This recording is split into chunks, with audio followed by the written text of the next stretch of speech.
justicia de Cristo reanima tu Escribió amor Lucas. y Ya, él dice en el primer tratado a Teófilo, refiriéndose a Lucas, y en ese momento introduciendo el libro de Hechos. Ahora, yo quiero que ustedes investiguen cosas. Ya, yo no quiero darles todo ya mascado y comido, qué sé yo, etcétera, sino que ustedes lo puedan degustar y hacer el esfuerzo.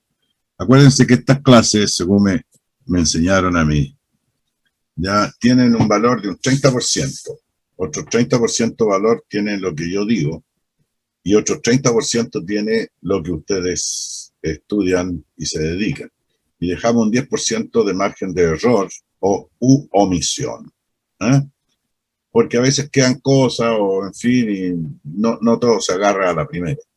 Así que tomen sus cuadernos, sus notas, por favor, porque esta vez yo voy a hacer una excepción y les voy a entregar una investigación que yo hice. Bueno, está en todas partes, entonces yo quiero enseñarles más o menos ya algunas cositas bien interesantes, compartir con ustedes, a lo mejor ya ustedes las saben, lo que va a ayudar bastante, y si no, ustedes las investigan por su propia cuenta. Yo les sugerí que fueran ustedes al Bible, al Bible, biblecourses.com, ¿ya? Y hay mucha otra más literatura en comentarios de la Biblia, ya que están en el Internet, donde ustedes pueden averiguar. Yo les voy a decir que no tengan miedo de leer esos tipos de libros, ya que ustedes conocen la sana doctrina y pueden discernir lo que es bueno y lo que es malo. Indudablemente que todos tienen alguna tendencia, como igual que las políticas, ¿no? Entonces hay que tener cuidado. Hay algunos que son extremadamente liberales, otros que son extremadamente modernistas, y algunos que prácticamente hasta niegan la inspiración de las escrituras.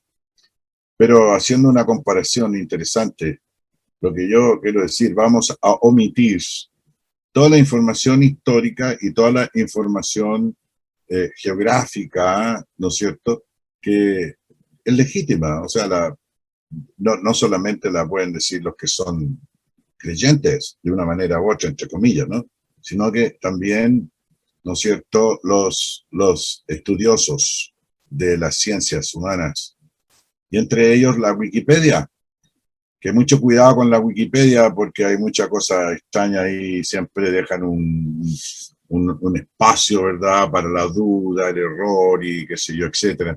Incluso usan palabras soterradas, ocultas, media subrepticiamente insertas en el texto, como para sembrar la duda en los creyentes. Entonces hay que tener, digamos, la cabeza fría. Pero en cuanto a los eventos históricos y todo lo demás, no solamente están en la Biblia, sino que están en el relato, ¿verdad? Todo lo que tiene que ver con geografías, con pueblos, con naciones, con guerras, con príncipes y todas esas cosas. ¿Eh?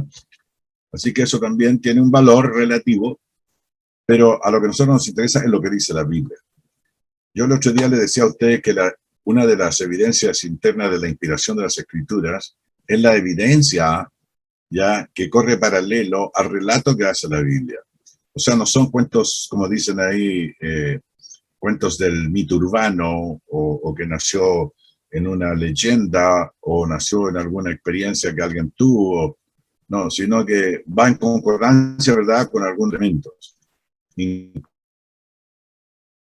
ven a decir ustedes de las ciencias superiores, etcétera, etcétera. Hoy día se habla mucho de las leyes de la termodinámica. Bueno, y eso está en la escritura misma.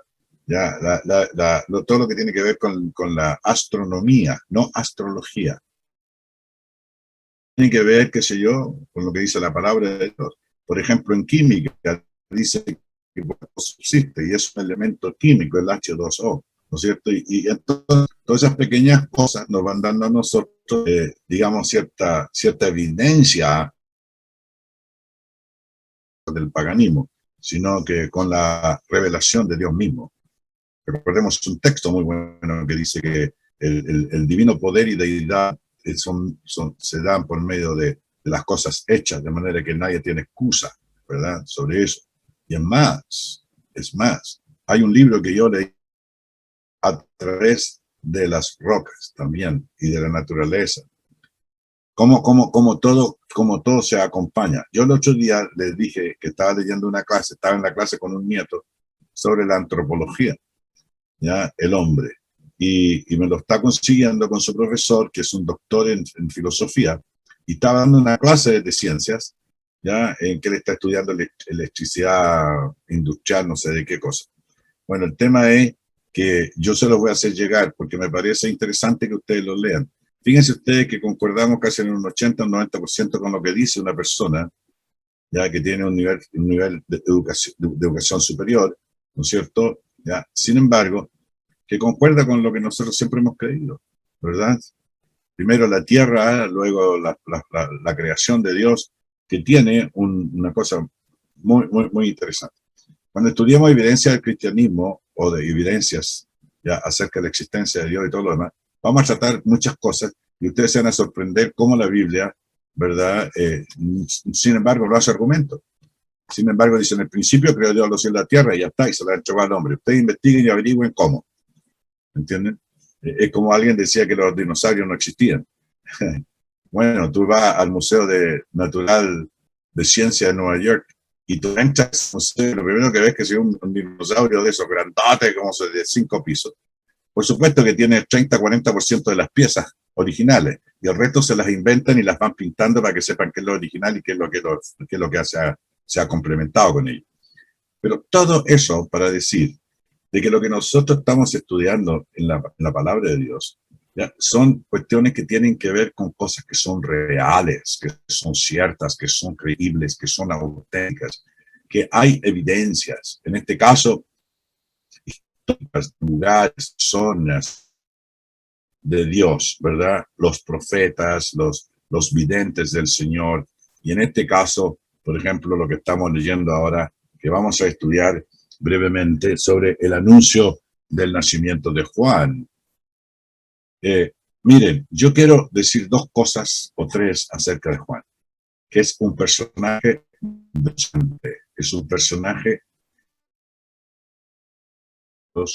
Cuando ustedes estudian exactamente qué clase de persona era Juan el Bautista y la importancia que tiene en el plan divino, ya, y la importancia en el relato de la palabra de Dios.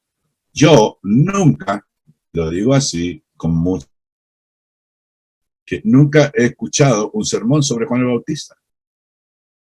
Y yo tengo uno. Y siempre que me invitan por ahí, yo comparto eso. A veces hablamos de muchos personajes, hablamos de Abraham, hablamos de Elías, hablamos de...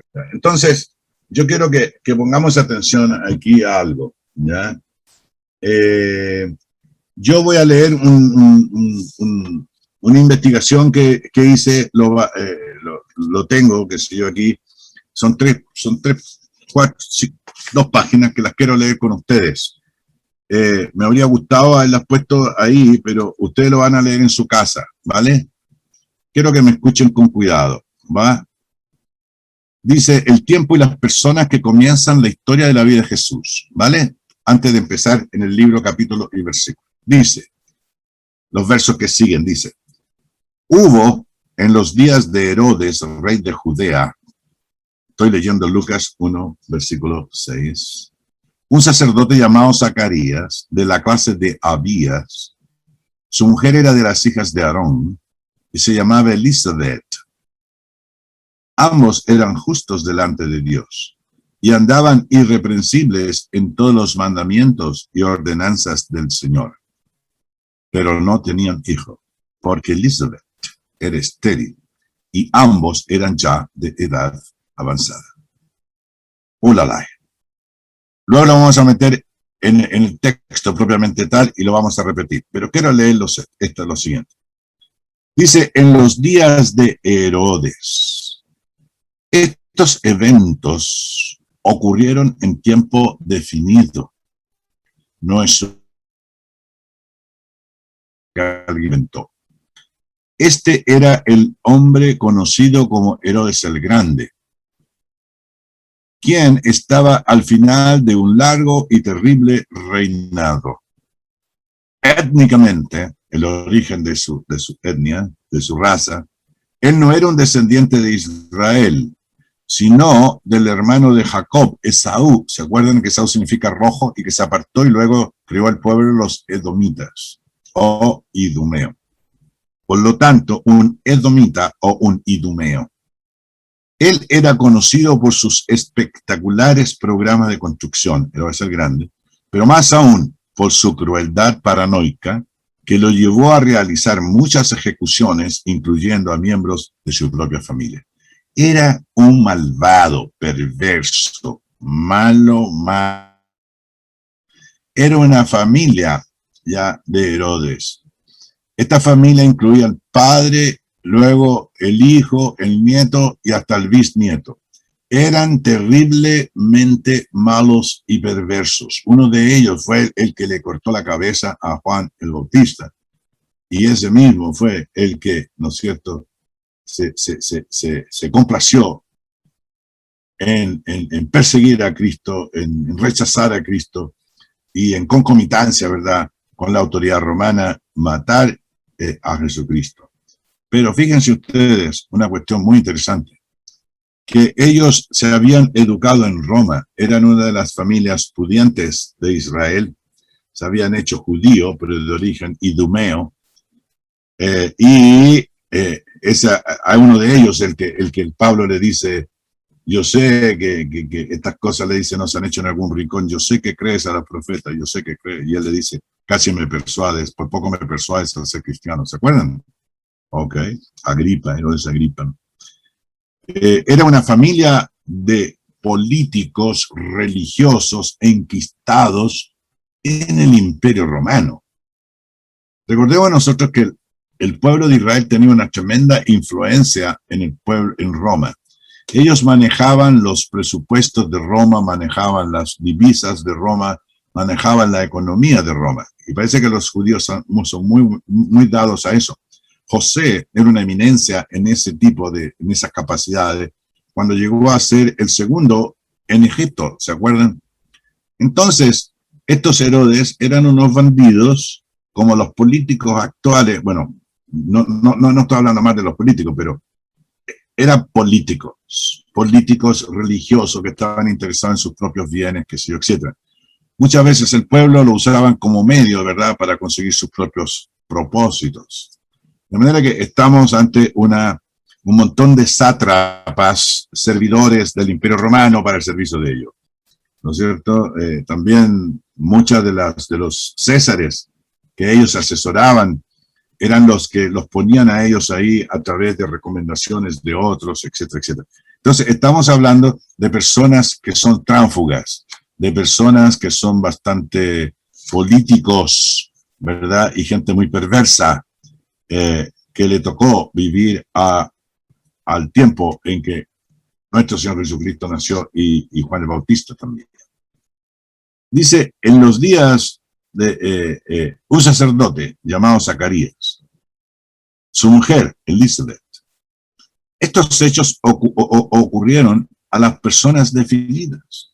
Cuando antes dijimos eventos ocurrieron en un tiempo definido, es una evidencia interna de lo que se está diciendo. No es un invento, no es un cuento, no es para entretener, qué sé yo, a la gente, sino que es para dar evidencia de algo que fue efectivo. Dice, Zacarías y Elizabeth eran justos y obedientes, pero también estigmatizados, ¿verdad?, por su esterilidad, porque no tenían hijo, porque Elizabeth era estéril. Eran de la clase de Abías, divisiones sacerdotales, incluida la clase de Abías, notarán en Primera de Crónicas 23, 20. Tienen escrito el hermano va a hacer llegar. El servicio en el templo de Zacarías. Aquí vemos que a él le tocó, ¿verdad?, por esa cosa. Aconteció que ejerciendo Zacarías el sacerdocio delante de Dios, según el orden de su clase, conforme a la costumbre del sacerdocio, dos cosas, le tocó en suerte. Toda la multitud del pueblo estaba afuera orando a la hora del incienso. Conforme a esto, les quiero decir dos cosas. Estoy leyendo una información, pero luego vamos a meternos en el texto y voy a agregar otros pensamientos. Conforme a la costumbre del sacerdocio, le tocó en suerte ofrecer el incienso. Dice, solo los sacerdotes de un linaje particular, como nos enseñó el hermano Juan, podían servir en el templo. No toda clase de sacerdote. A través de los años, el número de sacerdotes se multiplicó. Allí se decía que eran aproximadamente como 20,000 sacerdotes en la época de Jesús, que podían servir en el templo, por lo cual se utilizaba la suerte para determinar cuál sacerdote serviría y cuándo. La suerte para servir podría tocarle a un sacerdote solo una vez en su vida. Fíjense ustedes los detalles. No estamos hablando simplemente, te tocó la suerte, fue ofrecer el incienso y ya está. No, momento. Estamos hablando de un evento único, especial, para un señor que tenía ciertas características, Zacarías Elizabeth, y la vamos a hablar enseguida.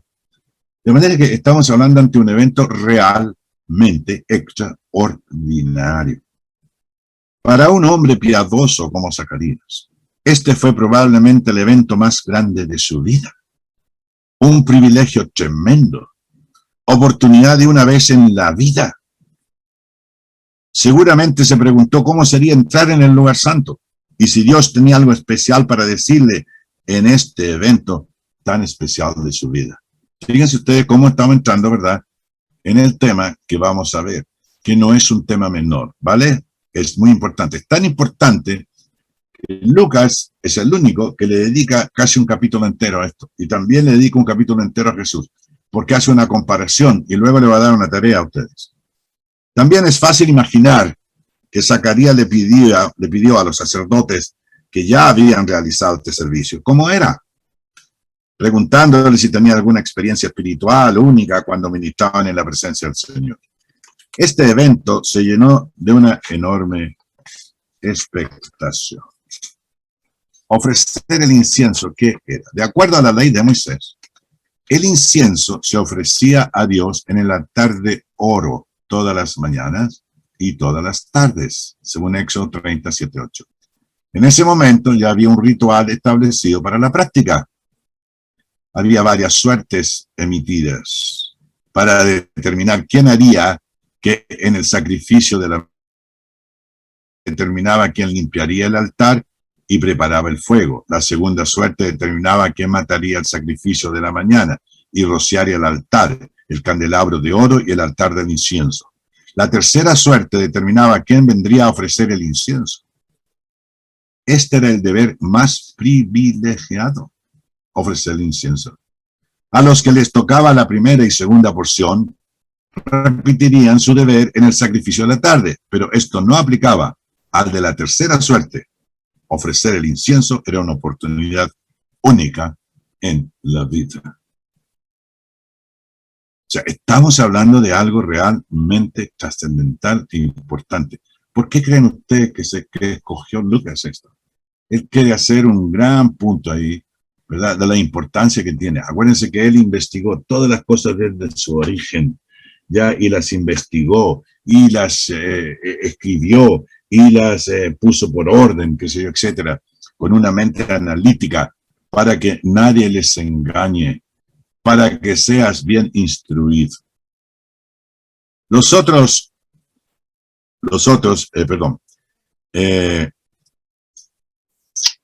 Antes del amanecer, cientos de adoradores se reunieron en el templo. Antes del amanecer. El sacrificio de la mañana se inició cuando el sacerdote del incienso se dirigió hacia el templo. A través de los patios exteriores, golpeó un instrumento conocido como magafa, una especie de oración a Dios. O sea, es todo un evento, no es una cuestión así nomás de ir y prender el incienso. Los otros dos sacerdotes designados por sorteo por la mañana caminaron al templo, uno a cada lado del sacerdote elegido para ofrecer el incienso. Los tres entraron en el lugar santo juntos, los tres. Un sacerdote puso carbones encendidos sobre el altar de oro, mientras el otro sacerdote alistó el incienso. Entonces esos dos sacerdotes salieron del templo y el sacerdote del incienso se quedó solo en el lugar santo. Este es Zacarías. Enfrente de él estaba el altar de oro del incienso, que era de 45,7 centímetros cuadrados y 91,44 centímetros de alto. En esa pequeña mesa estaban los carbones encendidos con pequeñas volutas de humo que se elevaban hacia arriba, listo para el incienso. Detrás del altar de oro había una cortina enorme y gruesa, de casi 20 centímetros. Detrás de esa cortina, el lugar santísimo, el lugar más santo, donde nadie podía entrar excepto el sumo sacerdote y solo en el día de la expiación. Quiero decir algo, cuando se rasgó el templo, que separaba en el templo el velo, no era un velo así de 1 milímetro, era un velo de 20 centímetros de grosor. Ni la cuchilla más filosa hecha en el mundo por los artesanos y los forjadores de hierro, lo que sea, que se yo etcétera, podían cortar. Quiere decir solamente que una mano divina lo partió en la mitad y abrió el camino al lugar santísimo, cuando Cristo expiró, ¿no es cierto?, en la cruz. Algún día vamos a estudiar esto, es súper significativo. Entonces ahí entraba solo en el día de la expiación. Por eso Cristo murió cuando entró al lugar santísimo, habiendo obtenido eterna redención, y no con sangre ajena, sino con su propia sangre. Mientras él hizo frente al altar de oro del incienso, a su derecha estaba la mesa de la proposición, los panes, y a su izquierda estaba el candelero de oro, que proporcionó la única luz para el lugar santo. Toda la multitud del pueblo estaba afuera orando a la hora del incienso. Por eso se dice más tarde que el incienso es figura de qué cosa, de las oraciones de los santos, dice Apocalipsis. Cuando la gente vio a los dos hombres salir del templo, eran 3, y Zacarías quedó ahí, sabían que el momento de ofrecer el incienso había llegado. Salen esos 2 sacerdotes, entraron 3, salen 2, preparan todo, entra Zacarías a ofrecer el incienso. Qué bendición más grande para un hombre ya mayor, pensó que nunca, una sola vez en su vida, si es que le tocaba la suerte. Pero Dios tenía planes, tenía propósitos, y había escogido las personas correctas y todo lo simbólico que eso tenía. Esos cientos de personas se inclinaron y se arrodillaron ante el Señor y extendieron sus manos en oración silenciosa.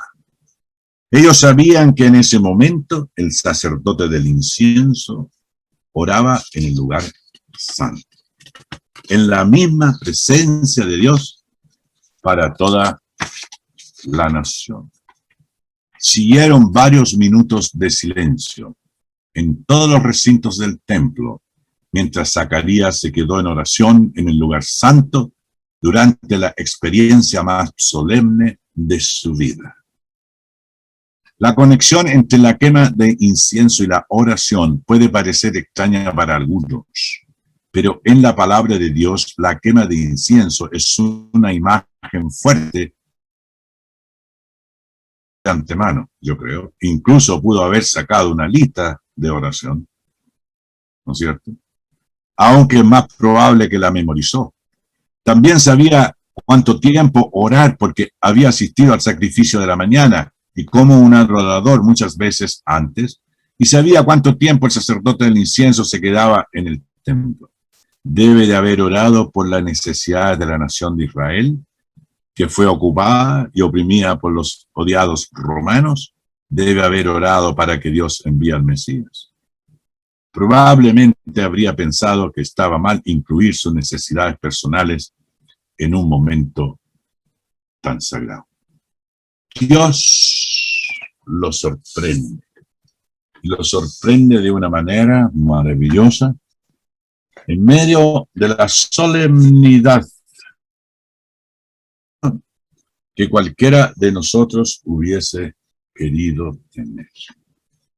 Estar en la presencia de Dios en el lugar santo, ofreciendo el incienso en la presencia del Señor mismo.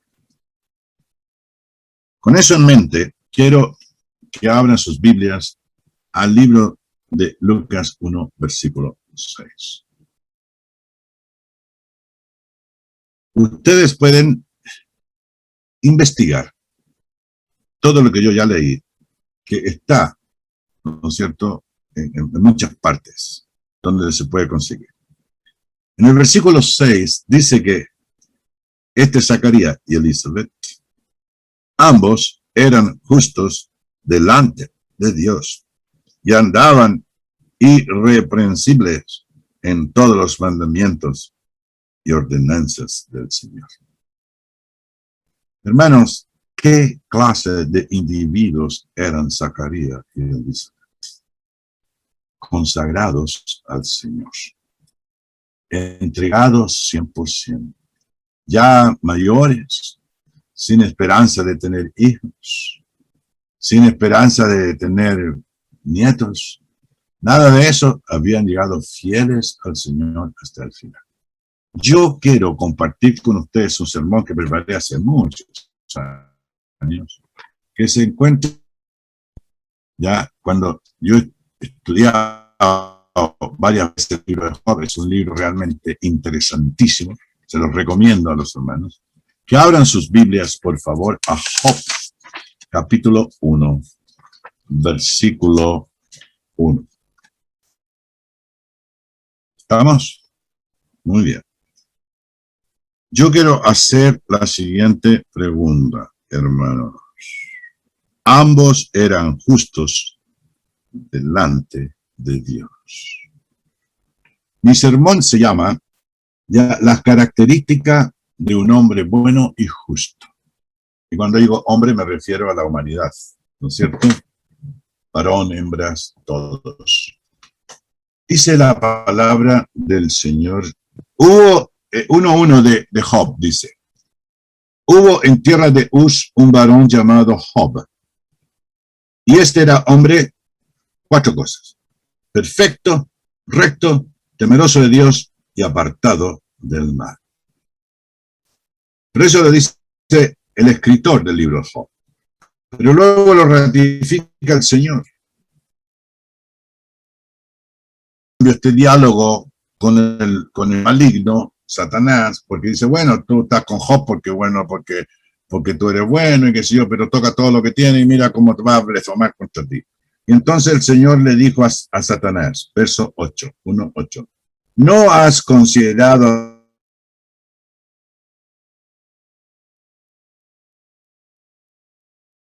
Dios y apartado del mal? ¿Quiénes son los justos delante de Dios?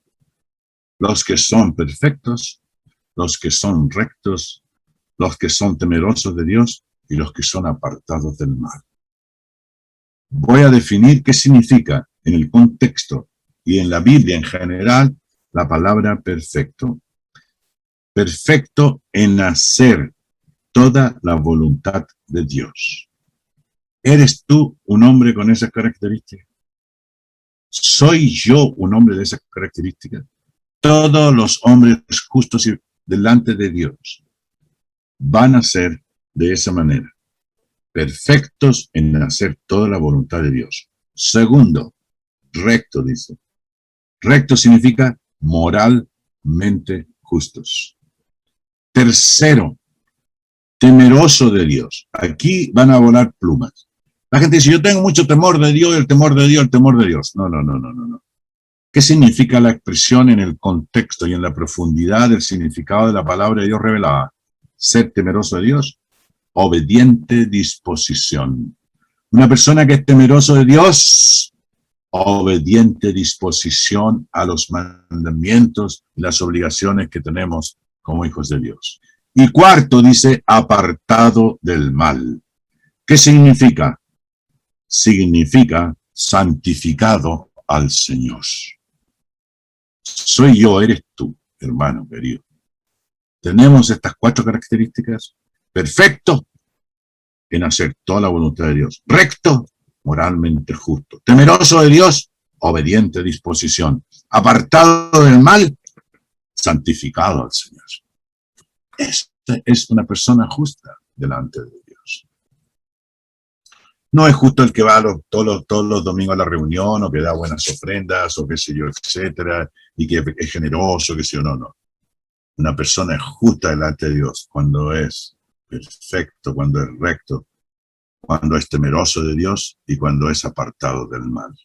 Y cada una de esas cosas yo las definí, espero que ustedes las hayan anotado, y si se les quedó, bueno, después al final me la preguntan y lo vuelvo a decir. De manera que cuando habla aquí de quién era Zacarías y cuál era la condición moral y espiritual de esos personajes, él dice simplemente que eran rectos. Eran rectos en ¿qué cosa?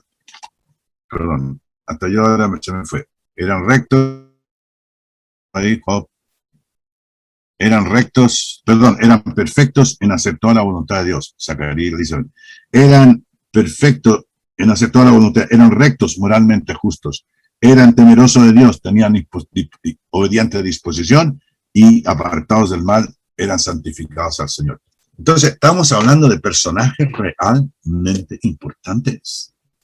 A veces nosotros contamos el nacimiento de Juan como una cosa así muy light, pero tiene una profundidad tremenda desde el punto de vista espiritual, de lo que va a venir. Fíjense ustedes que era el precursor del Señor. Juan el Bautista, no era cualquier personaje. Pero ¿de dónde venía Juan? Mire lo que dice la Escritura.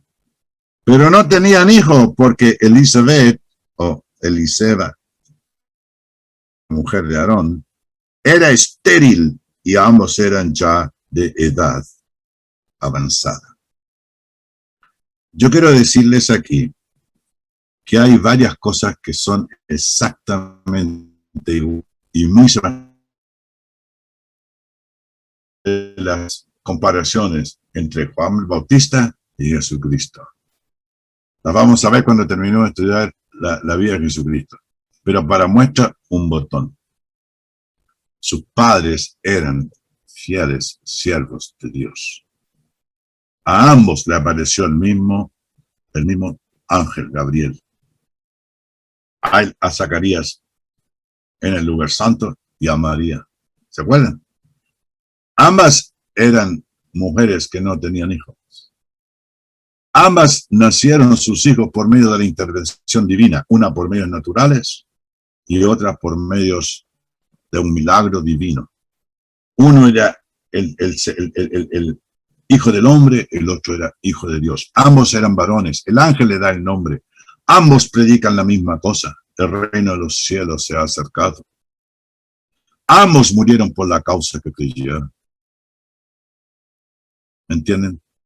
Hay tres mujeres que marcan este mismo parámetro, que eran casadas con sus maridos que eran fieles al Señor, pero no tenían hijos. Y Dios interviene por un milagro, un varón, Abraham y Sara.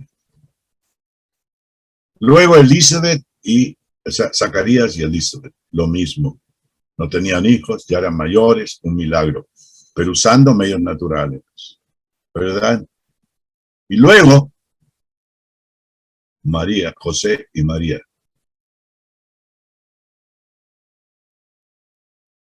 Tres milagros, tres hijos varones en el plan eterno de la redención. Fíjense ustedes cómo concuerda esto como si fuera un puzzle de 1.000.000 de piezas. Que si tú tomaras una al azar dirías, bueno, esto no sirve para nada. Pero si empiezas a hacerlo, y cuando lo completa ves el cuadro completo, eso es lo que es la palabra de Dios. Cada personaje, cada evento, cada situación, cada elemento que está en las Escrituras tiene un lugar en el plan eterno de Dios. Dícele que no tenían hijos. Bueno, dice la palabra de Dios que aconteció que ejerciendo Zacarías el sacerdocio delante de Dios según la orden de su clase, y ya lo leímos. Conforme a la costumbre del sacerdocio, ya lo leímos. Le tocó en suerte ofrecer el incienso, ya lo leímos. Entrando en el santuario del Señor, ya lo leímos. Y toda la multitud del pueblo estaba afuera orando a la hora del incienso. Fíjense ustedes la solemnidad del momento, lo que vivió ese individuo en la presencia de Dios mismo. Y se le apareció un ángel del Señor puesto en pie, a la derecha, del altar del incienso. ¿Qué habría pensado usted en esa condición? Ya mayor, sin hijos, sin nada. Le tocó ya lo máximo, ya de aquí al cielo. Pero el Señor tenía un plan para él, a pesar de que ya está al final de su vida. Hay hermanos que dicen, no, ya estoy muy viejo yo para predicar, no, estoy muy esto para... No, el Señor tiene planes para cada uno de nosotros. De la manera más impredecible, de una manera más extraña, de una manera más potente, Dios nos usa, aún en el ocaso de nuestra vida. Y mire cómo usó a Zacarías por amar al Señor. Y se turbó Zacarías al verlo y le sobrecogió temor. No temor de miedo, sino temor de ver qué es lo que tengo que hacer aquí. Era un ángel, era un personaje celestial. Los traductores de la Biblia, cuando aparece la palabra ángel, cuando queda la palabra ángel, que viene de angelos, es una transliteración de una palabra griega al español, es que se refiere a un ser celestial, no a un mensajero, no a un hombre común y corriente. Hay ángeles, ¿verdad? Mensajeros, hombres humanos que son mensajeros. Pero aquí no, había uno de orden celestial. Y el ángel le dijo, Zacarías, no temas, no temas. No te diera miedo, en este caso. Y tu mujer Elizabeth, y llamará su nombre Juan. Qué tremendo, qué tremendo. Él creía que era normal, le tocó ya lo último que voy a hacer, qué sé yo. Pero al final de su vida, habían estado orando toda su vida por un hijo y nada. Se habían perdido quizás toda la esperanza. Pero hermanos, el Señor contesta las oraciones cuando más se necesitan. Cuando tú vas a recibir más gratificación espiritual. La fidelidad, el amor, el temor del Señor, su santidad, su dedicación a Dios, hace que este individuo, al final, un milagro por medio de una oración contestada divinamente.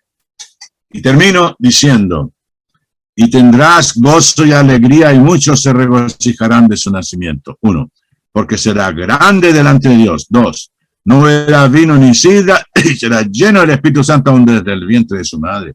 ¿Acaso no recibió el Espíritu, se llenó del Espíritu Santo cuando Elizabeth, ¿verdad?, estaba embarazada y fue a visitarla a María? Y el chiquillo saltó en su vientre y fue lleno del Espíritu Santo y profetizó María. Y hará que muchos de los hijos de Israel se conviertan al Señor, Dios, a Cristo, al Señor Dios Todopoderoso de ellos. E irá adelante con el espíritu y el poder de Elías, implacable, adelante siempre, para hacer volver los corazones de los padres a los hijos, de los rebeldes a la prudencia de los justos, para preparar al Señor un pueblo bien dispuesto. Le dijo Zacarías al ángel, ¿en qué conoceré esto? Porque yo soy viejo y mi mujer te da avanzada el milagro. María le dice en el 1:34, ¿cómo será? Porque no he conocido varón. Respondiendo el ángel le dijo, yo soy Gabriel, que estoy delante de Dios y he sido enviado a hablarte y darte estas buenas nuevas. Fíjense ustedes qué maravilla, qué cosa más hermosa. Vamos a seguir la próxima semana. Yo sé que esto va para largo, esto del estudio de la vida de Jesucristo va para largo, porque para que empecemos a tomarle el saborcillo que esto tiene, ¿ya? Y cómo Dios usa a los hombres para su gloria y para dar la oportunidad a todos nosotros para ser salvos. Que el Señor les bendiga. Muchas gracias.